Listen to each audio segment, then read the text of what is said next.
And let me see.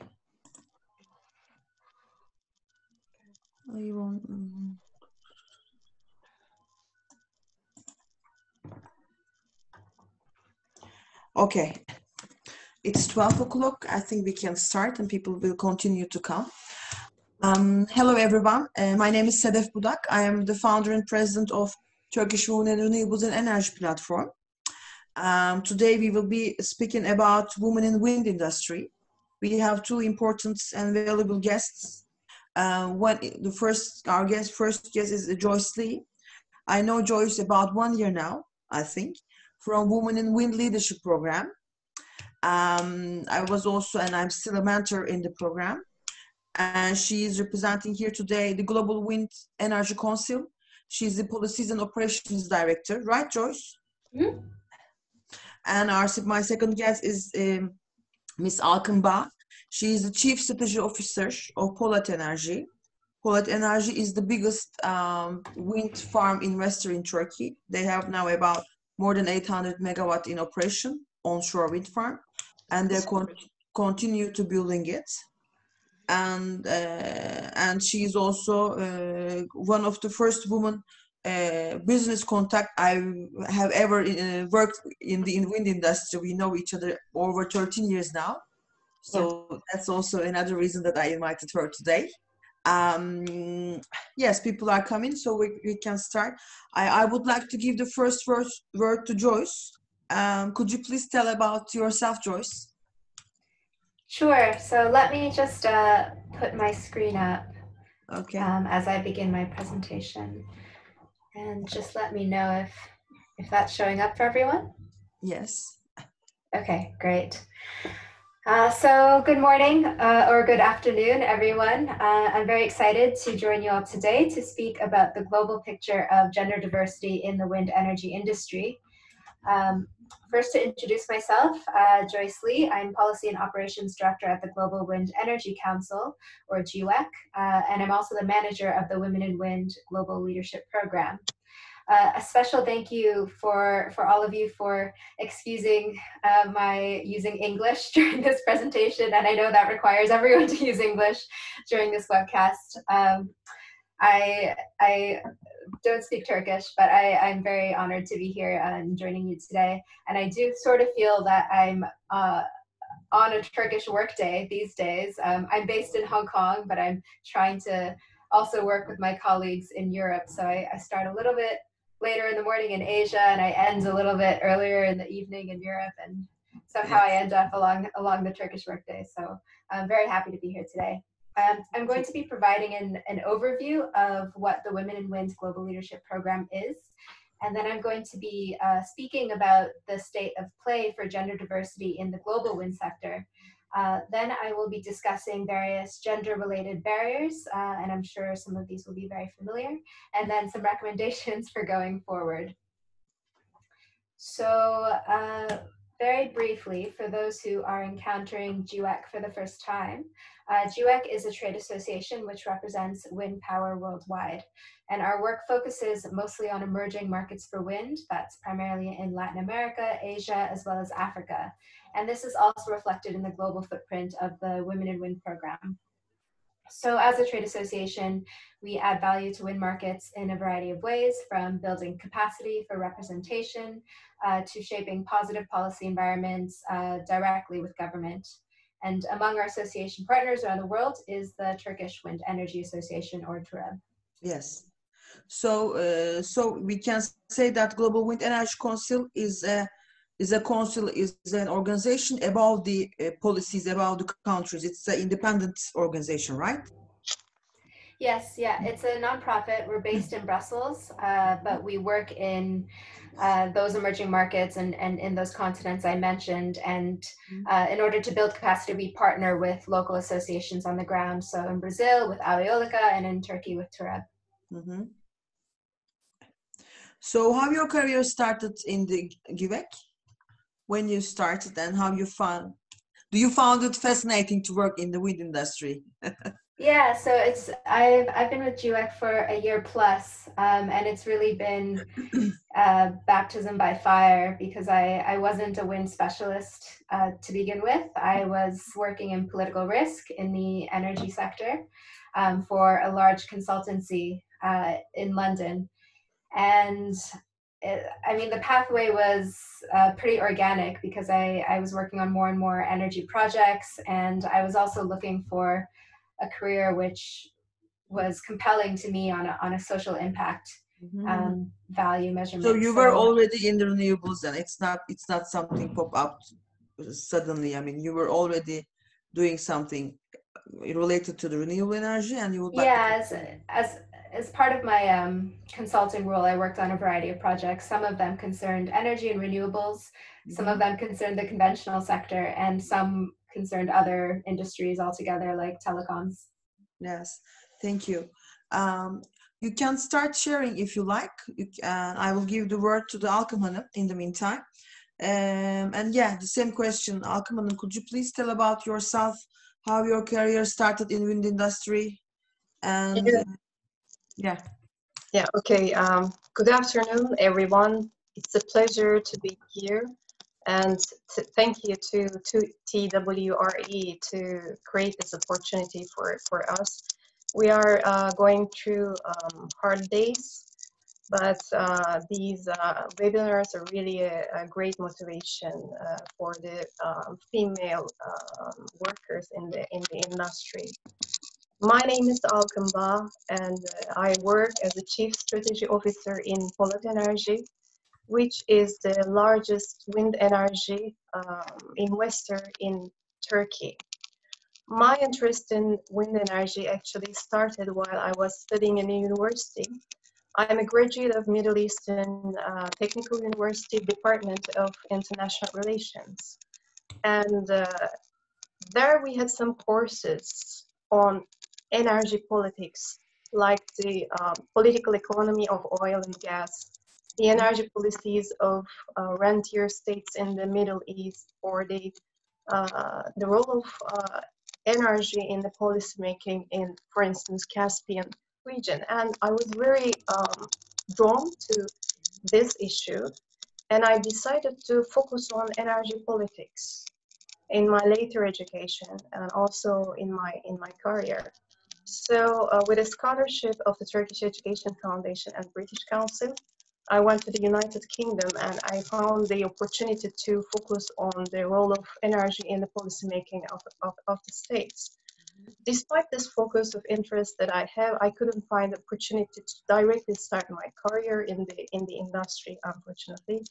I started to work in the defense industry, in the management of projects, between the Ministry of National Defense and foreign military forces. Later, I worked in an international organization coordinating the projects between the Turkish government and several NGOs. And finally, in 2008, thanks to my current CEO, I found the opportunity to jump in the renewable energy sector, and started to work in political energy.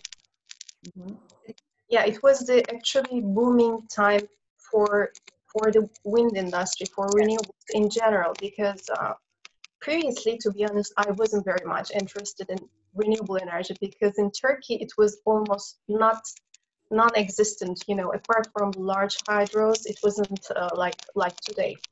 But when I entered into the business, I saw that it's really, really exciting.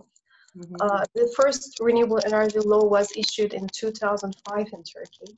Our company actually was founded by Mr. Adnan Polat in 2000, and there was no, renewable energy legislation at all. So they were lobbied a lot for the first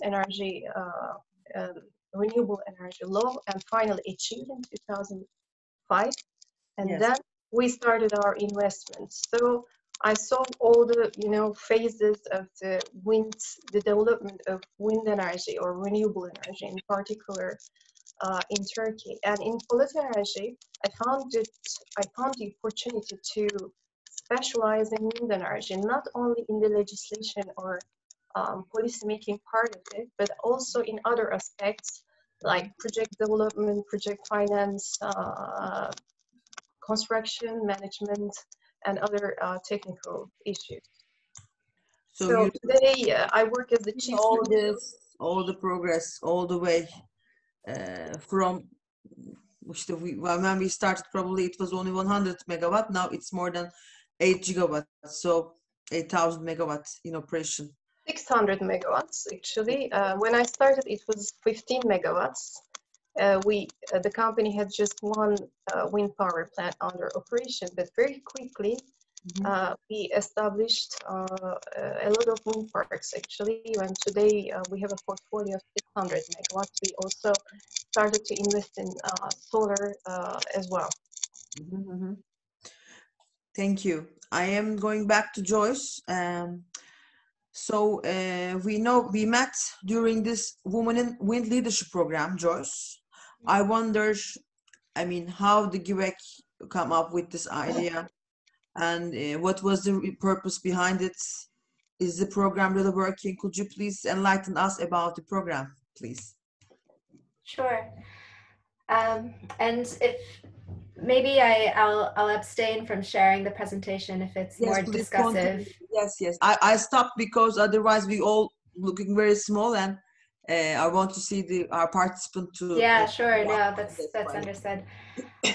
So, I mean, it was really a response to the very obvious inequality in terms of gender diversity in the wind industry, and I think for a long time, and what is still the case today, the wind industry has a very positive reputation for, being a force for good and part of a sustainable and progressive future, but it's not really the workforce which reflects a sustainable future.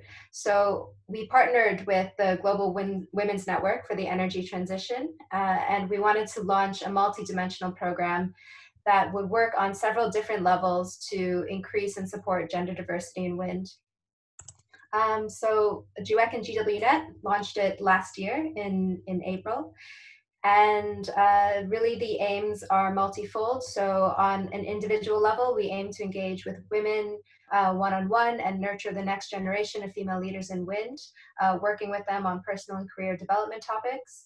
On a company level, we aim to promote best practices and help companies, particularly companies which are less capacitated, not just the leading MNCs, but those which might not have a huge global footprint and huge resources at their disposal, to work on improving their diversity environment. And then on an institutional level, representing the voice of women working in wind energy in forums like the UNFCCC, as well as IRENA.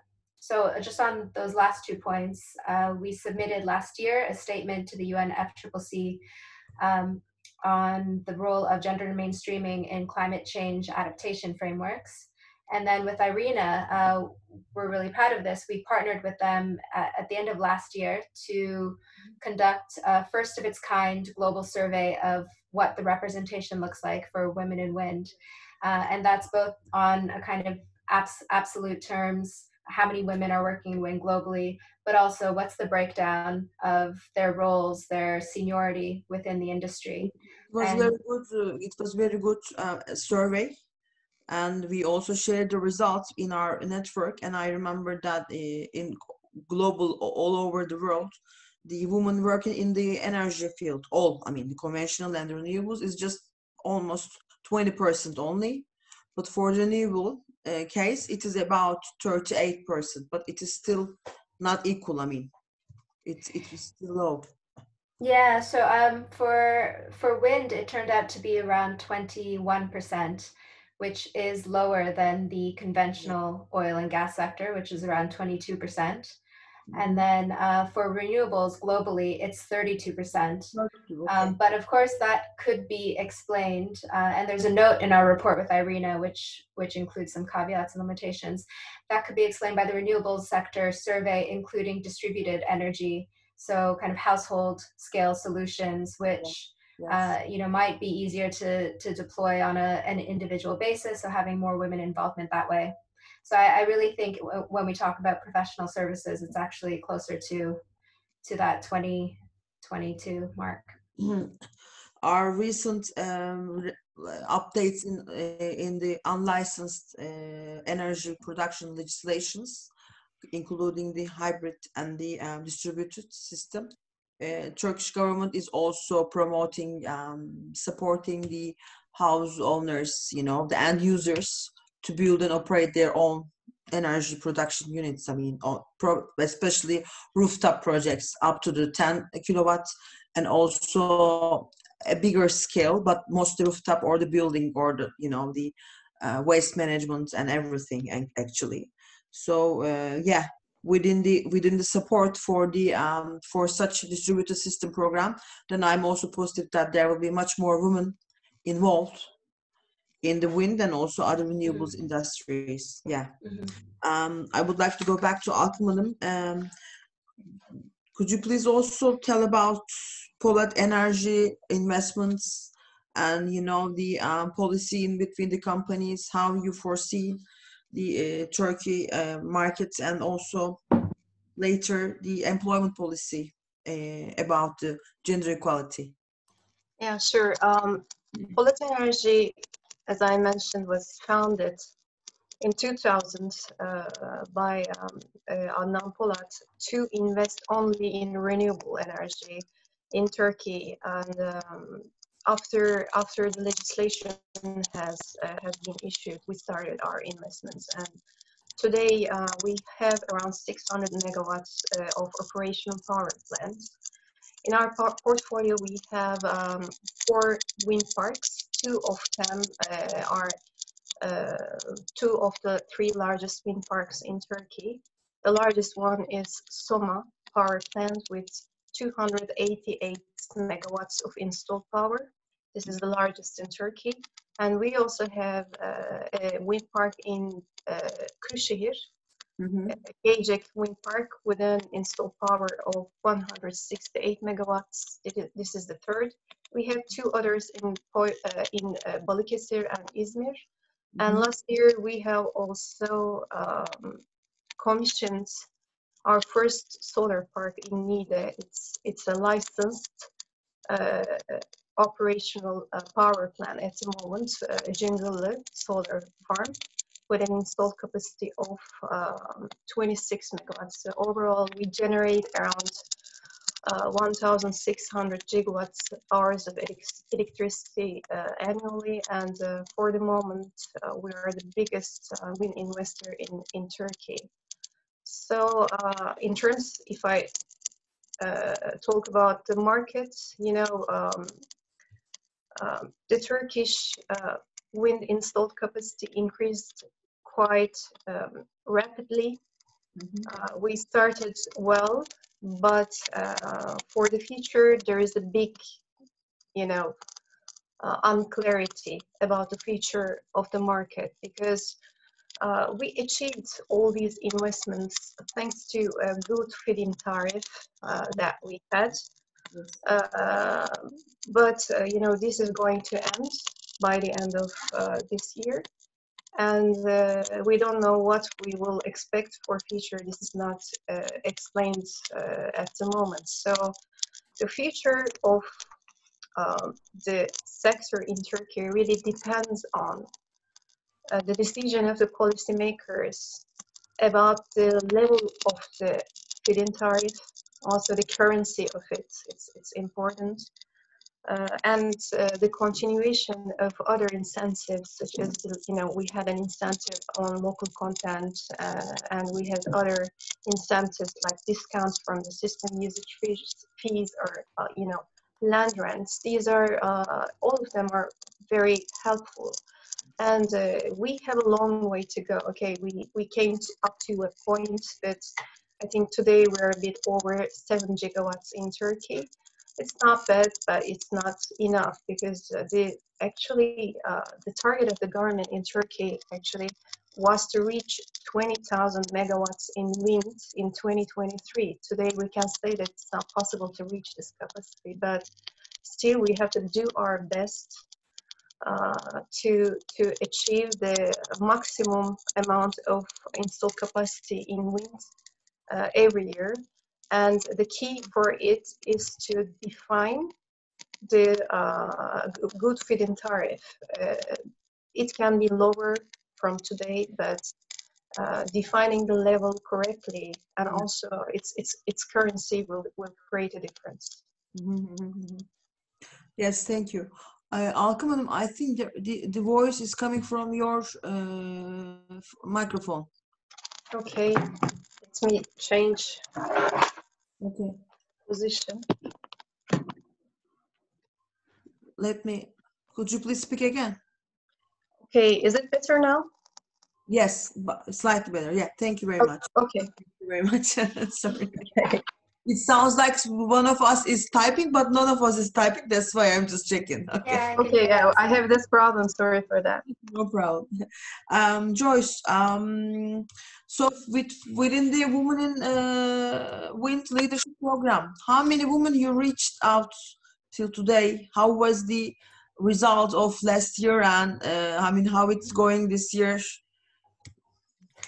Yeah, so well, the big number for that survey was around 1,000 respondents. That's both men and women. And then for the immediate participants in the program, last year we had 16 across 8 mentors and 8 mentees. And notably, all of our mentors and mentees, well, our mentees at least, are focused on emerging wind markets, so coming from those areas I mentioned, Latin America, Africa, and Asia.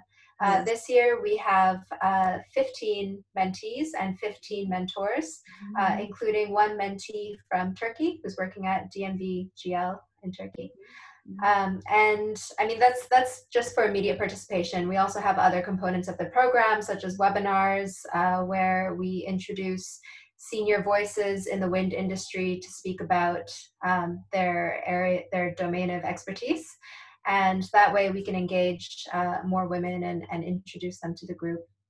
Yeah, if it was interesting. Last year, my mentee was from, actually, she was a Brazilian engineer, but she was working in China.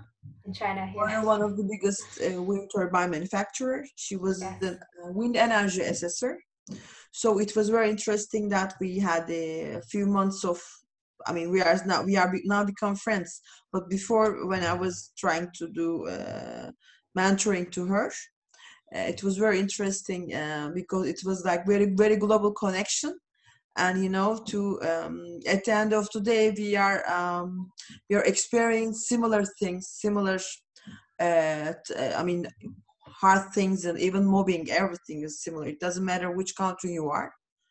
So being a woman engineer or trying to work in a male-dominated industry like wind energy itself as well, it has many challenges, let's say. So I really appreciate the program you started, and I hope that will be reach out for more women, actually, all over the world. We're so glad that we were able to engage you as a mentor. And it's true, there are many challenges which transcend borders, many which are shared across emerging and mature wind markets. So one example that emerged last year from the group was concerning PPE. We had actually a concentration of engineers in our group, which was unexpected given there's much fewer women who work in STEM roles in wind compared to men, but we had a majority of engineers in our group, and what was shared among them was a grievance about access to protective equipment on site, which was adequate for them, for their body frame and for use by women. Someone even complained about not having access to female restrooms. So and that just shows you it's common, you know, across the board. It's common across borders that certain environments haven't been designed for a gender-neutral labor At the end force. of the day, it is a heavy industry. The production part and the construction part, you know, installation and commissioning part. It's physical work, but it doesn't mean that any woman can do it. I mean, it's the matter of the willing and your capabilities. So, you know, it should be the work should be gender free actually. Whatever you like, yeah, you can perform, you should able to work. I mean, to do it. So I would like to ask ALKIM Hanım, because people, our audience is wondering about this gender loan. And just to give you a brief information, the gender loan is, it was the first one in the world, all over the world. The first Garanti BBVA Bank is designed and offered to Polat Energy, and you agreed, right? Am I correct? Yes, yes, that's correct, SEDEF. Yeah, as you said, it's actually, it was associated with a loan that we took from Garanti BBVA for the financing of our Soma 4 extension wind power plant project. So this is designed as a gender loan. It's a sustainable development initiative, development by Garanti Bankası. And they actually assessed our performance in terms of gender equality in our, employment policies, and they offered us, and of course it's matched with our existing vision in terms of employment and other issues in general, equality in our company. So we accepted it with honor. And as you say, this is not only the first gender loan in Turkey, but it's also the first one globally. And the sustainable finance team of the bank just made an assessment in our company according to international norms and standards, and they defined a score for it. And this is the baseline score that we have. So if we manage to develop our score further in the coming years, so the bank will make some discounts on both the interest rates in the cash loan and also the commission rate in the non-cash loan. My question will be here, I mean, does the Polat Energy itself as a company evaluate it, or is it the Soma Energy, işte investment, I mean, energy sales anonim şirketi, I mean, the whole company is assessed. Okay. Actually, though we are the biggest investor in Turkey in terms of employment numbers, we're not a very big company. So if we exclude the security guards, the total number of people working in our company is 85, including all the site engineers and technicians in the power plants. And in the headquarters, the core team is less than 40. And in headquarters, the share of women working is 50%. But when we include the sites, unfortunately, this percentage drops down to 20% because it's very difficult for us to find women engineers and especially technicians to work on site. So as a company policy, we try to employ our site engineers, operational engineers, and technicians from the local communities. Yeah, so it's important for to have a blue collar employees on site as well then. Yeah, for blue collars, it's almost impossible to find, female graduates from vocational high schools for the technicians. And for engineers also, it's not very easy. We had a couple of female project managers and some site engineers who were really successful, but it's not very sustainable, to be honest. I think this is not a problem, not only in Turkey, but globally. I think women have less interest in the fields of science, technology, and engineering, and even they have this education, they don't want to work on site. So this is a topic I think that should be worked on, because women, once they are in, they are very, very successful. This is proven in our company as well. Yeah. Can I come in, Sedev, on 2 points in response?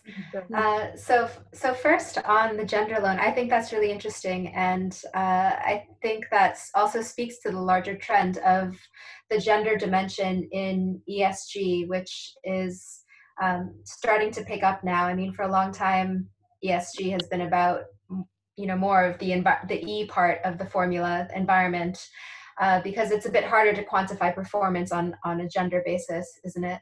But one of our partners, which is Bloomberg Gender Equality Framework, is starting to index company performance based on gender criteria. So they have narrowed it down to 5 pillars to measure how a company is performing on gender, and it goes from female leadership to equal pay, very important, pay parity, inclusive culture, of course, hard to measure in a quantifiable way, but there are metrics that you can use to assess this, sexual harassment policies, and also a pro-women brand. So I think this is quite interesting how they've boiled this down. Their framework is publicly available. So I think for those companies which are a bit smaller and trying to understand how to even assess the diversity environment and how to, form a baseline from which they can improve it. Definitely there's a resource out there, and Bloomberg has been tracking company performance for publicly listed companies against this gender data. So you can kind of draw a back of the napkin type of relationship between companies performing well on gender and then companies performing well based on, investor returns. And so I think as we strengthen that relationship, I think it will make the business case for diversity. Should also be willing to be checked, inspected in terms of the gender equal environment. I mean, that is a very good, example. I will also have a look into this Bloomberg Gender Equality Index as well. And we also, as TWRE, we have a plan, in the short-term project that we will also do this gender equality inspections and the verification for the companies, of course, or SPVs who is willing to do it. So it's also the matter of the who if they like to be inspected or to create a gender equal environment or not. Yeah, it's not an area where companies have been prone to being transparent, because it can be very difficult to open up the black box and show, yes, the leaky pipeline, the number of the ratio of women at senior management, and not just at board level, but also, the executives who are making day-to-day decisions. Often from our partners, what we've seen is the state-owned or state-affiliated companies in the wind industry tend to look a bit better at the board level, but that's often because they have mandates to do so, tied to state requirements. And then when you look at just one level below to senior management, it's a very different picture.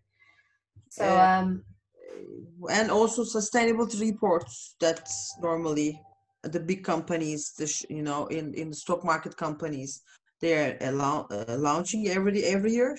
But some of them has the part for the gender equality, but most of them not, as far as I see.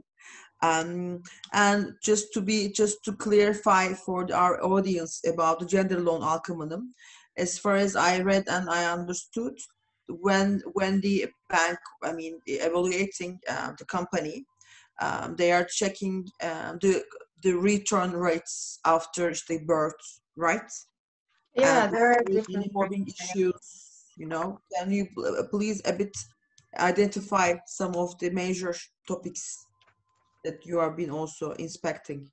Yeah, so there are different criteria, like the share of women in the managerial roles, in the executive roles as well, whether there is an harassment policy, whether some gender equality, let's say, policies on gender equality in new hires, and also in the salary policy as well, or different programs such as the return to work after maternity leave. So all of these altogether are assessed by Garanti Bankası. And each year, they are going to come and assess periodically, and then we're going to also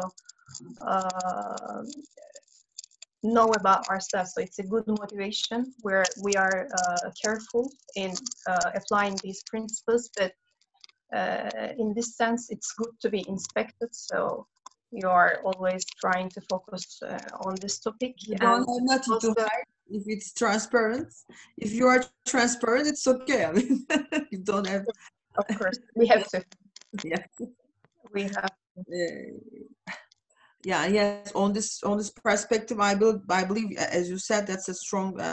That's the positive impact also to the company itself, to check it, to improve it. It's a very good motivation for us, and so we actually, beyond the policies that we have, we also started to seek ways to increase the motivation of our women employees as well. And one of the ways was that we established a women's sailing team in the company.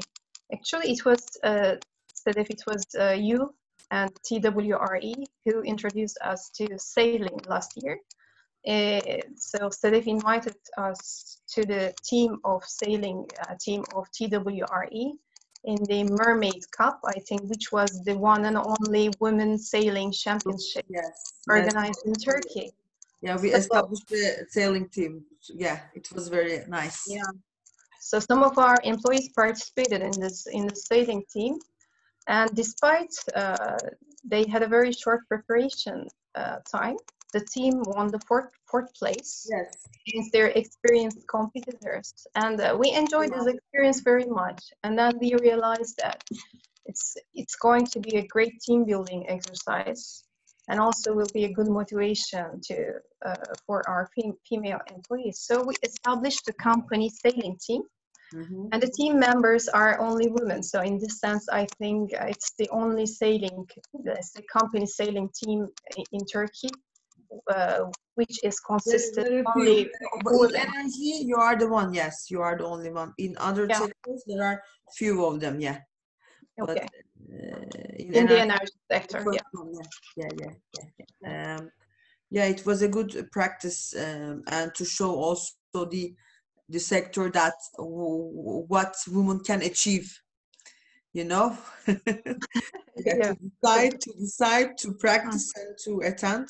It was a very hard, actually, very tough race in Marmara Sea. The wind is hard and the sea is always, it was a hard race, and it was very, very good experience. This year they will make an international level, but I don't know how the COVID will let us do it. Now, and when I'm speaking about COVID, also our audience wonders how do you feel this pandemic effects in wind energy? I would like to have JOYCE comments on it. As Givek, what is your observations? What will happen after? What do you think? Well, I wish we had a crystal ball, but we don't have a crystal ball. We can talk in terms of time horizons. I think in the short term, we're really looking at supply chain and workforce disruption, but much of the supply chain is nested in a few larger export hubs and export markets, China, India, US. So we're watching to see how quickly these markets get back on track in terms of lifting restrictions on internal travel, letting workers go back to work, and manufacturing activity coming back up. And what we've heard from the Chinese market, at least, is that it's almost back to pre-pandemic levels of productivity, and that's really promising. When we look at longer time horizons, looking to 2024, for instance, so 5 years out, we're not expecting that our growth forecasts for onshore or offshore wind will change. So it will be redistributed, certainly, in terms of annual installations. What we forecasted for 2020 might shift to 2021. It's going to challenge projects which are needing to reach FID still and needing to close their financing because the lending environment is just getting tighter during economic downturn. But the whole volume that we're forecasting for that 5-year period isn't changing. And I was actually speaking with one of our potential Women in Wind webinar speakers who's based in California last week, and she brought up some really interesting points about how the new kind of working arrangements may actually benefit women in the industry. So she raised the idea that, you know, women tend to be seen as stronger in collaboration, stronger in communication, stronger in team building, and these are qualities which are going to become very critical at a time when, you know, workforces are diffuse and everyone is trying to get momentum at work, but working in their own home environments. And I also think that in these virtual sorts of forums, women might have a stronger stage. I mean, one thing that Women in Wind has done last year is put together a document on best practices for industry events, because women are so obviously underrepresented at our industry events. I mean, we've all been to forums or panel sessions where if there's a woman on stage, she's often the moderator instead of one of the main, you know, voices and opinion leaders. And we're constantly trying to push for best practices that you don't just put a woman on stage to moderate, you put her in the chair as someone who's a thought leader. Totally agree. Yeah, we also shared your documentation and translated in Turkish. And actually within today, all of the energy congress and fairs that happened in Turkey, myself and TWRE, we pushed the organizers. So in the last events before COVID crisis, we had two women's participants in each sessions actually in our last solar Istanbul fair. We managed it. I mean, we succeeded, and it was really good impact. I mean, it's a challenge that's visible, but I don't think its knock-on impacts are as visible, and the knock-on impacts, you know, really happen on a subconscious level where they shape the sort of norms that we believe in about leaders and executives. And ALKIM was speaking about the difficulty of attracting female talent at the entry level. What our survey with Irina found was that the barriers to entry were mainly around gender and sociocultural norms. So imagining yourself having a successful career as a female offshore wind engineer, for instance. But that same barrier was shared when we looked at advancement in the industry. So imagining yourself as a successful female CEO in wind was also as difficult. So I think that the norms need to shift and transform at two different levels, entry and senior level. And putting women on stage is one, you know, really easy way to start to advance that. So maybe in this new virtual world we're living in, you know, technology can be a kind of equalizer, because it's so much easier for women to just unmute themselves and raise their hands and speak. To create positive perception. I mean, that's also one of our mission when I started TWRE 2 years ago. Not only to empower and motivate women, but also to motivate the board members, the chairmen, to hire, you know, more women, to give an equal chance when they're hiring people. Also in Turkey, I don't know in global, but in Turkey, all of the human resource managers are women. So who is hiring or who is not hiring, your first barrier is another woman. So we are also trying to break these walls, you know, in terms of, okay, if it's, I don't know, wind technician job, I will give the man the chance. No, we have to give the equal chance to men and women, to young people, and then you see, and they will show if they can do it or if they cannot do it. So it's the matter of the, you know, the equality and your capability to do this specific job.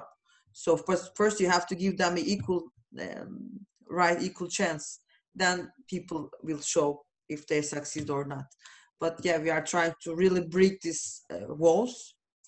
And unfortunately, again, the human resource managers are all women in also energy sector. So that is very interesting. That's a very conflict situation, actually, from my point of view, of course. Not, I mean, talking about myself. I am reading also the audience questions. Figen Hanım asking, the woman foresees erkek egemen sektörde, yani yes, how do you foresee the woman also attitudes into male dominated sector? That is one of the questions. I think it depends on the organization that you work here. We all know that the insights of women are not taken very seriously in general. Actually, because the women are not in the decision-making roles. So the ratio of the women working in this sector is already low. And usually most of these women are working in the, you know, administrative or non-executive roles. So it is important that the number of the women in the executive positions or decision-making roles will create a difference. Otherwise, you know, it's not taken very seriously. And I completely agree with Joyce that there are two kinds of barriers. One is the entry-level barriers which actually starts with equal access to education, and then entry into the sector as a woman. And even after that, there are some cultural barriers. This is independent of your education or qualifications or success. Even if you are very successful, there are some invisible cultural barriers, which is sometimes difficult to be overcome. So in order to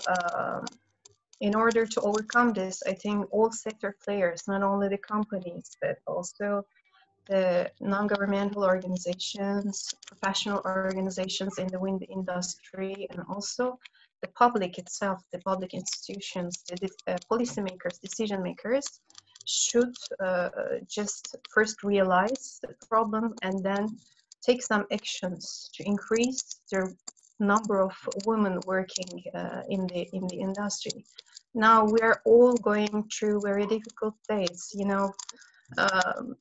Actually, the biggest threat facing us is the environmental crisis. The scientists have long been warning us that it's going to an irreversible point. And now everybody, not everybody, but most of the, let's say, policymakers were thinking that the effects will come in a remote future.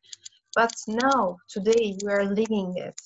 Even this horrible pandemic that we are going through is a result of human beings putting so much pressure on nature and bringing wildlife into contact with people. And in this sense, I think there is an ethical aspect of supporting renewable energy.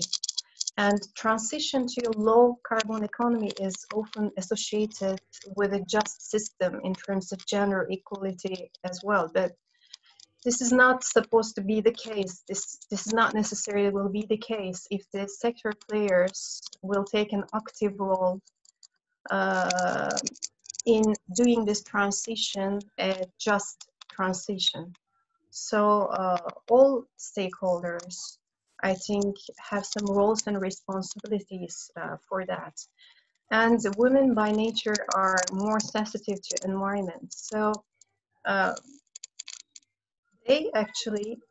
the women working in the renewable energy industry, specifically in wind industry, they don't see their positions just as a tool to make money or develop their careers, but they see this as a responsibility for a better world. So in this sense, I believe that increasing the number of women in the industry will create a difference. So I call all stakeholders, all organizations, private investors, NGOs to take action on this and to develop some policies and implement them immediately.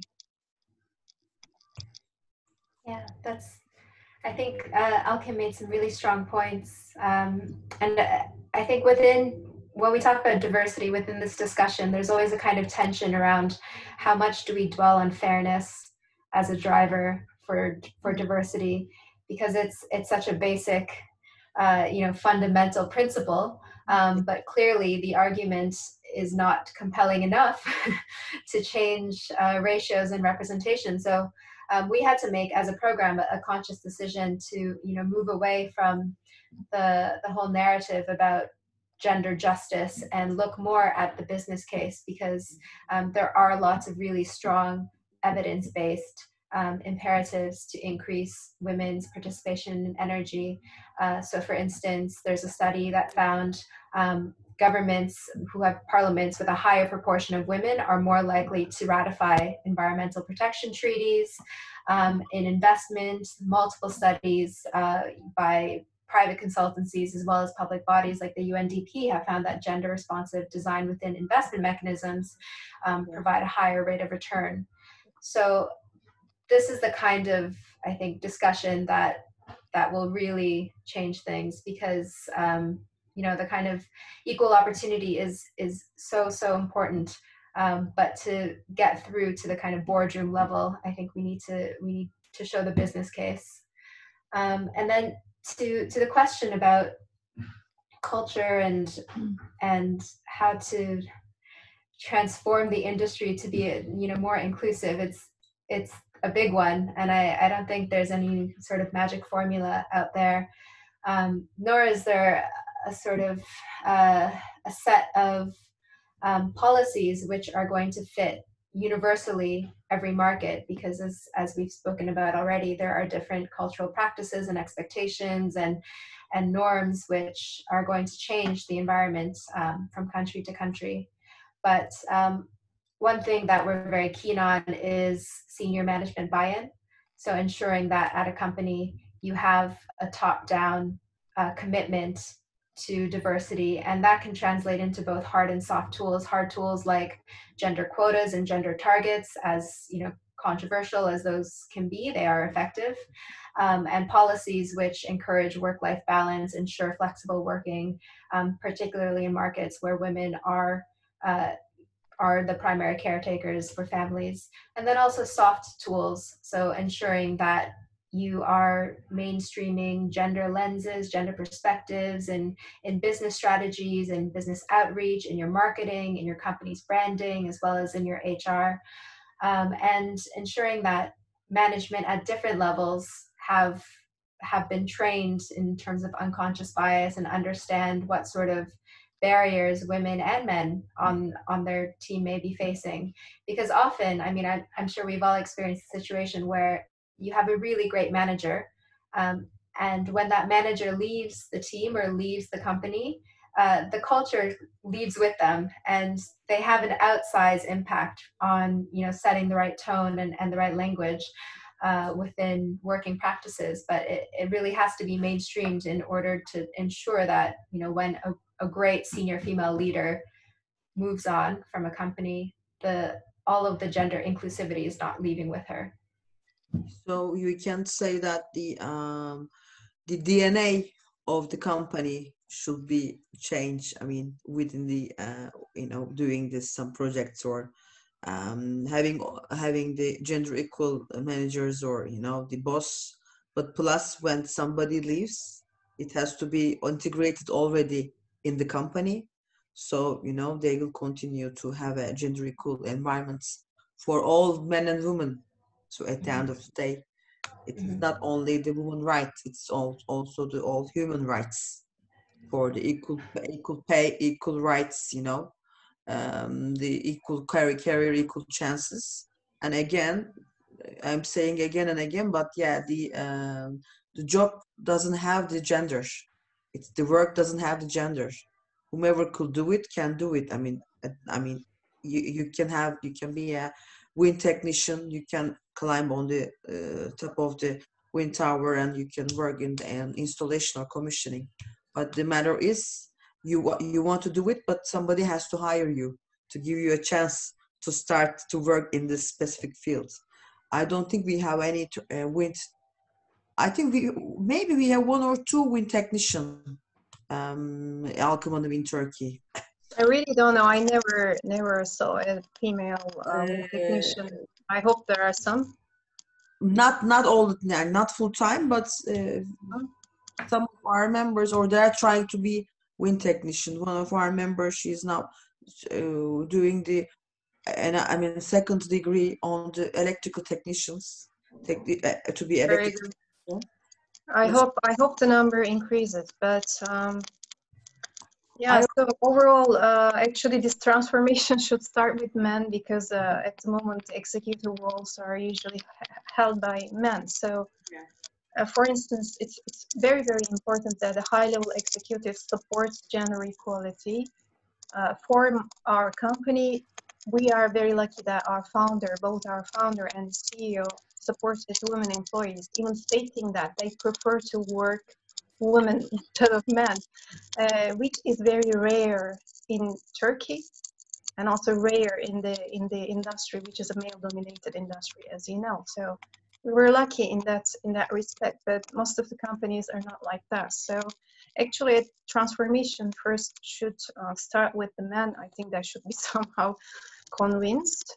And also, of course, there are lots of channels now, like TWRC and the programs of the Global Wind Energy Council and other kind of mentoring programs, and they should all be used by women, especially new graduates and other women employees. The support of the high-level executives are really important to overcome these cultural barriers as well. It's not just promoting a woman to a certain position, especially to decision-making role, does not solve the problem. So I think this support has been manifested explicitly with an executive of the company, whether it's male or female, who is respected by everybody. It's really creating a big difference, and then it's really a big help to overcome these cultural barriers that we are living. Yeah. So yeah, no, nothing can change from night to day to the next day, but it will. I think it's a process. Yeah, it's a process, and we are already started this process, at least as TWRE. We are trying to create a positive impact for the hiring women in wind and all renewables, and also motivate the woman who is already working in the conventional energy sources to educate themselves in the renewables, and then they can continue their career to continue in the wind or solar or biomass, whatever. But we are also trying to give a hand to support to them as well. And yeah, we can slowly close the webinar. My last question will be your suggestions to the authorities, to the lawmakers, to legislation makers, or to create a gender equal environment. What will be your personal suggestions? Should I start? The first one is that, first of all, the basic or the first problem is the access to education for women. So it starts from a basic point. The problem starts from this education part. So the policymakers, first of all, should work to increase the number of people, number of women having equal opportunities for education. And more specifically also, there must be some policies to encourage women to have education on science, technology, and education. This can be for my first suggestion. And also, there must be some programs to increase the number of women working in the industry and working in the decision-making roles. And this is not only an advice, not actually for the industry, but this is general, starting with our National Assembly, right? We're always saying that the number of the women in the National Assembly is so low. So it starts with the public community, actually. If the decision makers are all male, we cannot expect that, you know, the biggest sensitivity to problems of women are a sensitivity, a big sensitivity about gender equality. Mhm. So even these industry-specific problems we have, they are a result of more general inequalities in gender inequalities in the public sphere. So first, they should start the increasing number of women in the decision-making roles in the assembly, in public institutions, government institutions, and in the executive positions. And then I think most of the problems will be solved after that. Yes, thank you. Automatically for the industry as well. We should have a woman Minister of Energy in Turkey. I wish we see it one day. I wish.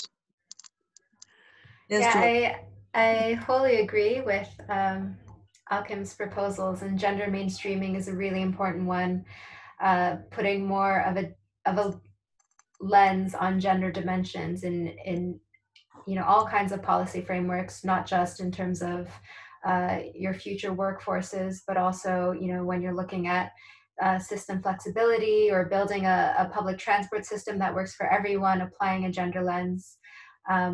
And that may mean including more women around the table and women as senior decision makers.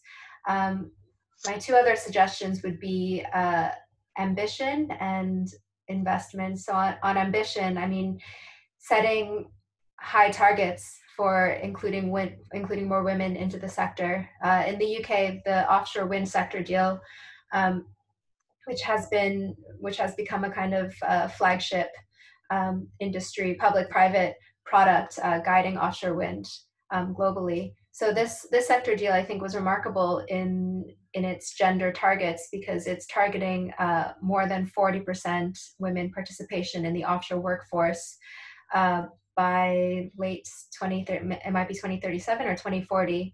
And right now it's hovering somewhere around 14%. So it's a huge increase, which requires, transformation of the talent pool at entry level, including, getting a lot more women into STEM fields and a lot more girls interested in science, but also wind in particular.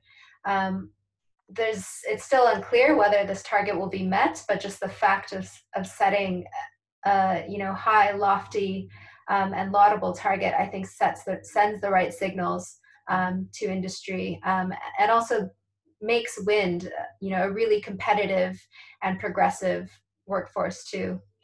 And then the second one follows from that in investment. I mean, in order to make that happen, in order to deliver on these targets, we need funding for studies. We need to, understand what the baselines are. We need more empirical evidence to, figure out where resources need to be spent.